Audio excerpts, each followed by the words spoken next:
ಈಗ ಇಂದಿನ ಪತ್ರಿಕೆಗಳ ಎಣುಕುನೋಟ. ಜೋಡಿಹಳಿ ಮಾರ್ಗಕ್ಕೆ ಒಪ್ಪಿಗೆ. ಬಳ್ಳಾರಿ ಚಿಕ್ಕಜಾಜೂರು 186 ಕಿಲೋಮೀಟರ್ ಉದ್ದದ ರೈಲು ಮಾರ್ಗ. ಜುಲೈ 1ರಿಂದ ತತ್ಕಾಲ್ ಟಿಕೆಟ್ ಬುಕ್ಕಿಂಗ್ಗೆ ಆಧಾರ್ ದೃಢೀಕರಣ ಕಡ್ಡಾಯ. ಅಕ್ರಮ ಬುಕ್ಕಿಂಗ್ ತಪ್ಪಿಸಲು ರೈಲ್ವೆ ಹೊಸ ಯೋಜನೆ. ಜುಲೈ 15ರ ಬಳಿಕ ಆಧಾರ್ ಆಧಾರಿತ ಒಟಿಪಿ ವ್ಯವಸ್ಥೆ ಜಾರಿ ಸಾಧ್ಯತೆ. ಮರು ಜಾತಿ ಗಣತಿ ನಿರ್ಧಾರಕ್ಕೆ ಇಂದು ವಿಶೇಷ ಸಂಪುಟ ಸಭೆ. ಗಣತಿಯಲ್ಲಿ ಅಳವಡಿಸಬೇಕಾದ ವಿಷಯಗಳ ತೀರ್ಮಾನ.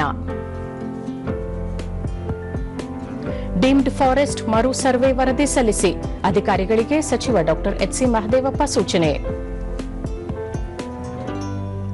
ಮುಂದಿನ ವರ್ಷ ನಡೆಯಲಿರುವ ಫಿಫಾ ವಿಶ್ವಕಪ್ ಫುಟ್ಬಾಲ್. ಬ್ರೆಜಿಲ್ ಆಸ್ಟ್ರೇಲಿಯಾಗೆ ಅರ್ಹತೆ. ಇವು ಇಂದಿನ ಪತ್ರಿಕೆಗಳ ಪ್ರಮುಖ ಸುದ್ದಿ. ಉಳಿದಂತೆ ಇಂದು ಮತ್ತೆ ದೆಹಲಿಗೆ ಸಿಎಂ. ಹಣಕಾಸು ಸಭೆಯಲ್ಲಿ ಭಾಗಿ. ಕೇಂದ್ರ ಸಚಿವರೊಂದಿಗೂ ಸಭೆ. 6 ಜಿಲ್ಲೆಗಳಲ್ಲಿ ಮುಂಗಾರು ಆರ್ಭಟ. ರೆಡ್ ಅಲರ್ಟ್ ಘೋಷಣೆ. ಮಲೆನಾಡು ಅಸ್ತವ್ಯಸ್ತ. ದಾವಣಗೆರೆ ಸೇರಿ ಹಲವೆಡೆ ವರ್ಷಧಾರೆ.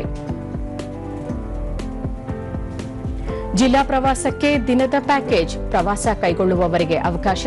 ಪ್ರವಾಸೋದ್ಯಮ ಇಲಾಖೆಯಿಂದ ಆಕರ್ಷಕ ಯೋಜನೆ.